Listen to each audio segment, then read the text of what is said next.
Good morning, good afternoon, good evening. That depends where you're watching us from. Welcome to Little Sports Channel. My name is Casey. Yeah, the weekend is here again. The weekend is here again. A lot of games are going to take place today and tomorrow. A lot has gone, a lot has happened during the week. And Erling Haaland has signed a record-breaking a deal right now. He has extended his contract with Manchester City, 9.5 years contract. What a contract! What a contract extension with Man City. But all we got to talk a lot of things. A lot of things. Good one for him, good one for Haaland, and good one for Manchester City. And again, on Thursday we saw the coming back of Manchester United. Losing. They were down with one goal. 80 minutes they came from behind. Wow, what a goal from Amad Diallo. A hat trick for the young lad. Amad Diallo has made history for himself at Manchester United. Amad Diallo is the second youngest player to score a hat trick for Manchester United. Wondering was the first, and he's the second. That's a good one for Amad Diallo. I'm not alone in the studio as usual. I'm here with my right hand man and my friend, my brother, Gifts. How are you doing? Doing very well, thank you very much.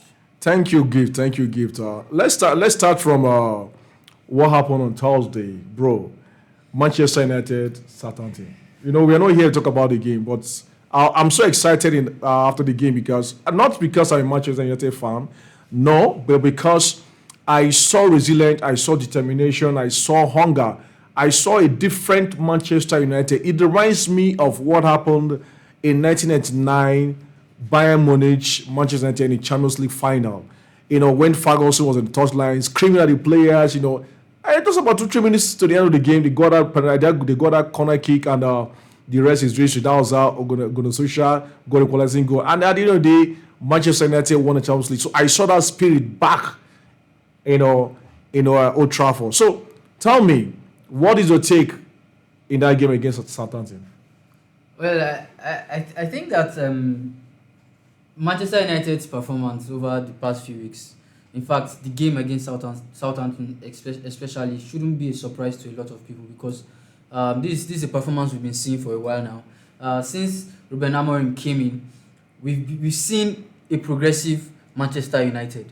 We've seen a change. It's just the result hasn't been in their favor for a while. But I think that recently, from the game against Liverpool, it's been showing promise. And then the game against Southampton, poor start, but a great finish. You have a player like Amad Diallo who is in the form of his life. We've talked about him several times right here, and he's a joy to watch at the moment. You watch a player like that, electric.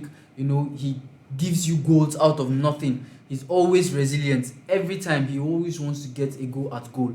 I think that overall, Manchester United, they should be the team to watch. It's really too. Exactly, I totally agree with you because when Manchester United were down, first half of that game, there were a lot of chances. Garnacho had a chance to, to score. He couldn't. But I want to talk about Garnacho here.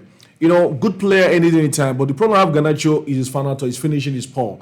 I think it's hard time Garnacho. He needs to start working on his finishing. It's very, very important because one thing about football is this: football, the chances doesn't come often like that.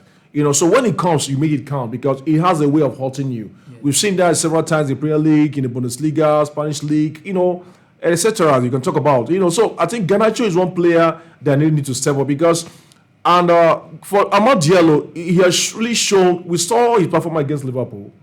Understand? He has shown right now that look, he's ready to take the mantle. He's ready to take this responsibility. He's ready to take the bull by the horn. He wants to be the poster boy of Manchester United, and that is exactly what we're seeing right now about him.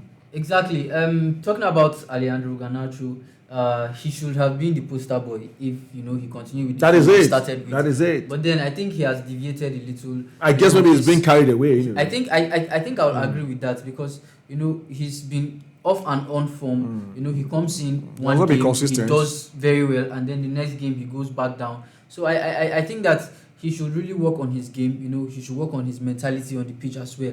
There are a lot of opportunities given to Garnacho, but most of the times it's like he doesn't make, he doesn't do the best thing. He doesn't deliver goals that are expected of him. and it's really costing the Manchester United team. But for Amad Diallo, what a player he is! This is one player that I really loved. I enjoy watching because he's fearless. Yeah, he's fearless. Whenever he's with the ball, he doesn't care whoever you are. He always wants to get a run at you, and even to shoot, he's not scared of shooting. So this is a player that I think can stand for Manchester United. But I'm not sure if he should be the player United should be putting in the poster. Why do you say that? Well, I think that Manchester United is such a big team, and they could get potentials that are even better. They could get potentials, people who... This is a young player. He's growing. That's the point I'm trying to make here. Obviously, Amad Diallo is a wonderful player, but when you look at players in his position, you wouldn't rank him in top 5 or top 6 of all those players. And this is the reason why I'm saying this. I you still have age on the side, and there's still time for him to grow. The age is a factor, of course. But when you talk about grading of players, I think that Manchester United could get a bigger grade player, a better player, someone who is of a higher profile. The reason why he's not up there yet is still because they have players like Rashford, even Joshua Zirkzee, Bruno Fernandes. They are still in the squad. So I think that Manchester United could, it's still a possibility. He's still very young. It depends on if the coach is willing to make him the poster boy. But I have a strong feeling that Manchester United could get someone bigger during the transfer window and make such a player the poster boy. Well, you're right also, but still, I will still give kudos to the manager, Ruben Amorim, in that game, because the substitution, won that game. A lot of people have not really taken note of Joshua Zirkzee. Even despite he has not really hit that height that we know of him when he was in Serie A with Bologna last season. He's one player I have faith. I so believe in him because I've watched him when he was in Bologna with Thiago Motta, the present coach of Juventus. He's one player that, on a very good day, he would win a game. He's coming to that game, made things easy for Amad Diallo because he knows how to keep the ball. Before that, Rashford Hall has chances also. But here and there they couldn't take their chances. But coming in of Joshua Zirkzee allowed, it was really hell for Southampton. And Southampton will not forgive themselves because I believe in that game, if Southampton had taken their chances in the first half, even the second half, they had a couple of chances. The both teams had chances. But if Southampton had taken their chances, if there had been 2 goals up, I think it would be difficult for Manchester United to come back. Actually, you're very correct. I think that Southampton... They shout themselves to blame. One rule in football is you don't miss your chances. You don't miss your chances. You miss your chances, you snooze, you pay for lose. it. You pay for it. And that was exactly what Manchester United did to them. They had to punish them at some point. Even though it came in late, but, it was inevitable at some point because... The pressure was too much. Exactly. Whenever you get chances like that, you take them and you don't even look back because if you do, you snooze, you lose. So I think that's the same story for Southampton. Anyway, it is what it is. Correlation to Manchester United, and right now they are 12 in the table. Good one. At least they are coming up gradually. At least they just have to keep the ball rolling. Understand? And quickly, we see to the Manchester United. I'll just talk. They're playing tomorrow. Yes. Manchester United are playing tomorrow. So they're playing Brighton also, and Brighton they've not won a game. Before their last game against Ipswich Town, they defeated Ipswich Town by 2-0. Good one for them. And this is another big game and a tough game for Manchester United. You understand? One thing I know is we coming from the game against Man City, winning against Man City. I'm talking of the game against Man City, their performance against Man City, their performance against Liverpool, their performance against Arsenal. These 3 games is one thing that really gives them confidence. And that was why I knew that coming to that game against Southampton, I knew that they would definitely win. Reason because you can't play these 3 big clubs, big teams. They believe you go back. Go back. No, and that was what the captain of the team he said. Bruno said. He said, "Look, they need to start believing," and that is exactly what we saw against Southampton. And now, coming to this game tomorrow, we're still going to talk about today's game anyway. But coming to this game tomorrow against Brighton, what are you expecting from this team again? Okay, well, Brighton is a team that knows how to punish United. Yes, and they know how to keep the ball. And they know how to keep the ball. I think Manchester United, they could find it difficult when it comes to, playing the ball around the pitch against a team like Brighton because they are press resistant and they also have a very good pressing style. So I think that it will be very difficult for Manchester United to play through Brighton. But one thing is sure that United has the quality to win the game. They have players like, just like you mentioned, Joshua Zexi. He's on top form. I think I really enjoy the way he plays, his hold up play. He's very slick. And then you have players like Amad Diallo, who is on form, and Bruno Fernandes, who can punish you from any angle of the pitch. So I think that United actually has the will I say, the squad, to punish Brighton. And with the mentality currently going on at the United squad, I don't think United should go there with any doubt or fear. I think United should be fearless against Brighton. They're playing at home. They're playing at home. So at least the fans will be behind them. Exactly. One thing about this Brighton team, since there's been left to them, for me, they've not been the same. They've not been the same Brighton I know of last season. But still, Pedro is still there. One thing about this team is a very good team, no doubt about that. Brighton is one team that you can't just write off. And Welbeck is back. The former Manchester United is back. That's a plus to do for them. He has not been, he has not been available for them for a while because of injury. He has been injured, but now he's back. We saw him last game. He's coming into that game was a boost for Brighton against Ipswich Town. So, and Pedro is one player again. Pedro is one player I love so much in this team, Brighton team. So it's a beautiful, footballer. I don't see him in Brighton next season. As well, I don't see a player as good as João Pedro in Brighton next season. I think he should upgrade, to a team playing in the Champions League. Yeah. So probably he could be in teams like Chelsea, or some other teams. But when you talk about players like that, Danny Welbeck, João Pedro, they have the attack. If we are being honest, Brighton they have the attack. They can punish you at any time. So they have Man United have to be very careful. United has to be careful, and I've noticed that the defense for United it has been shaky. It's shaky. No, it look against Southampton. It showed. If not that Southampton were wasteful, they would have. They would have punished Manchester United. But it's what it is. I think United are still in the phase where they can only scrap out results. They cannot convincingly win matches now. Yeah. I think so. So it should be the same story for Brighton. If United will get any result against Brighton, it could be the same story that they were able to scrap out a win against Brighton. Because when you look at the quality of the Brighton side, especially from the attack, you see that this is an attack that can easily, deal with Manchester United. But I still have a feeling that overall quality, and with the nature of the teams, the mentality and all that, I still have a feeling that United at the moment will have, the edge over Brighton. Well, that'll be tomorrow anyway. Let's talk about today's game. The Newcastle game is on already. Newcastle Bournemouth, just 2 minutes, goalless draw. What are you expecting from this game? Come with the form of Alexander Isak. I said the fear of Alexander Isak right now is the beginning of wisdom. And Gordon also, these two guys are the best form of their life. 100%. I agree with you absolutely.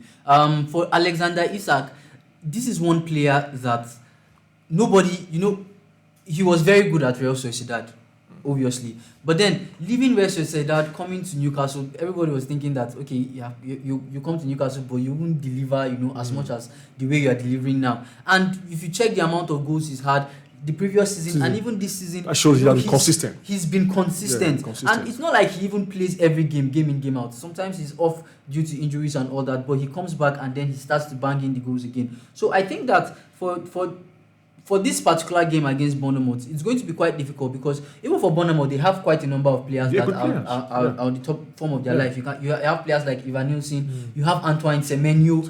The best, and that guy is one of the best Ghanaian players right now in EPL. I'm telling you, he's a dynamic player. And even, what was his name? The son of the Dutch legend, Patrick Kluivert.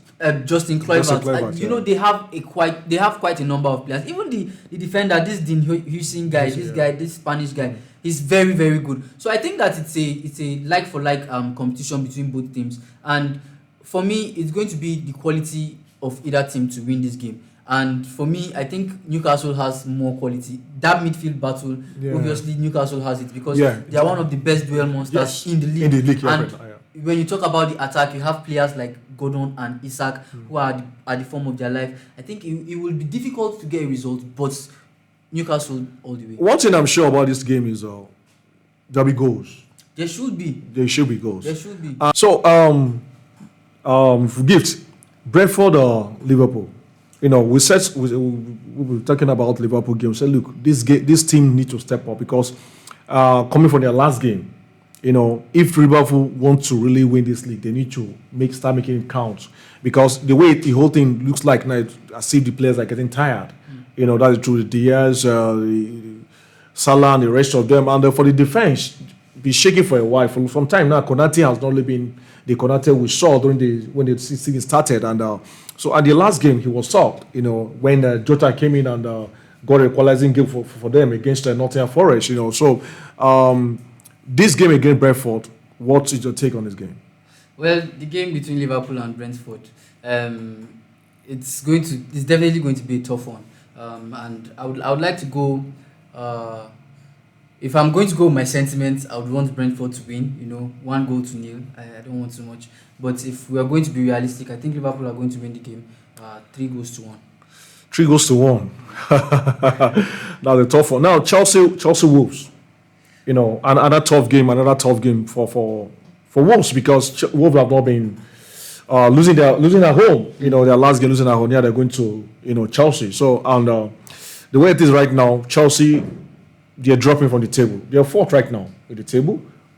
If I'm not mistaken, Yes, they're fourth. they are. So this game is one game we expect Enzo Maresca to win, and just need to start scoring goals.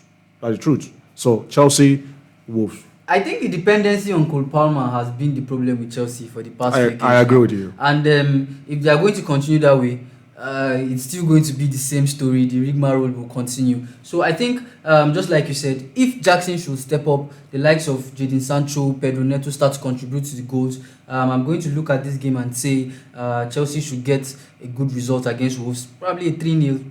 4-0 in fact, because they have the quality to do that. Of course, they have the quality to do that because Chelsea doesn't have any reason not to defeat Wolves. Reason because they have the machine, they have the strikers, they have the players. So Chelsea, this is one game I expect them to. For me, is we'll call it a walkover. It's a walkover. It's a walkover. Yeah, so Everton Tottenham. Wow. Because this Everton game, David Moyes wants to make a statement. He wants to make a statement because seriously.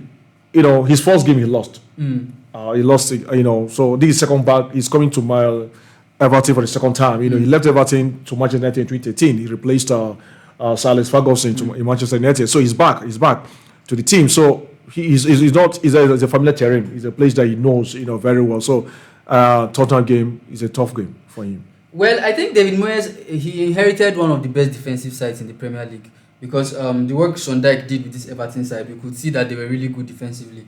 So I think if he's going to go with that setup, a defensive setup against Tottenham, he could get a draw against Tottenham. But with the game against Arsenal for Tottenham, I could see the potential, the offensive potential from Tottenham. They can punish you if you give them the space to. And I would really advise David Moyes to go defensively against Tottenham, even though that's not his style of play.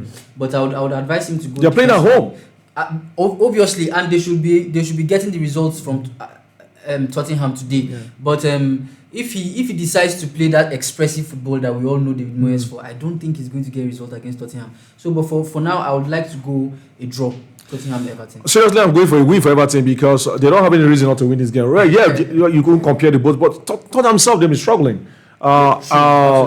Seriously, apart from Solanke getting the goals, the other players they've not been. Son has not been. He's not been the son that we used to know. So this one game I expect Everton to win. I expect David Moyes to win. If not, but for me, even when he took over the job, I was like, I'm one of those that said, look, he doesn't have. For me, I don't like him the way he went back to Everton. I was like, he shouldn't have gone back, but it is what it is. When he decided to go back to ex-girlfriend, doesn't want it. Arsenal, Aston Villa. This one game, Emery, we want to make a statement. Going back to his former club.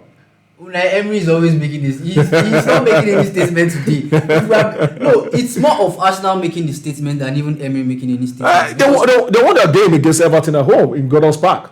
They won't go to nil. So going to this game, they will have confidence. Okay, the previous, they met previously, and Arsenal were able to get a result against against Aston Villa rather. But I think that right now it's more of Arsenal making a statement than even Aston Villa making any statements, because you can see that Arsenal are really struggling. and with the rumors flying about, we're hearing that William Saliba will be out of the game due to injuries. So if you're going to take, that into consideration, I think it's more like Arsenal to make a statement against Aston Villa today. Arsenal should be seen as the underdogs against Aston Villa today, because you talk about injuries, Arsenal are struggling with injuries. You talk about the performances from the past few games. Forget the game against Tottenham. It's always a walkover when Arsenal plays Tottenham thereabout.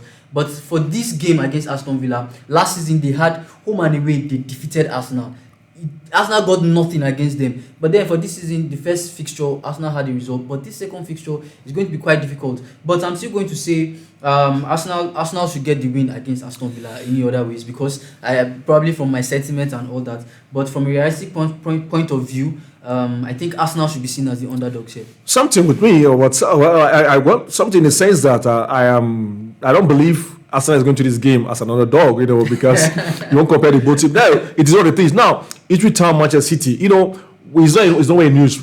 Guardiola finally they've divorced, divorce case with his wife. The news we hear right now, they said the wife divorced him. One of our reasons because Pep Guardiola doesn't have time for her, for the family. After his playing career, his major career doesn't. But for me, that's not the excuse. But so let's leave out with the topic for another day about his personal life. But compared to this game, they're going away to Ipswich Town. Ipswich one thing after they play good football.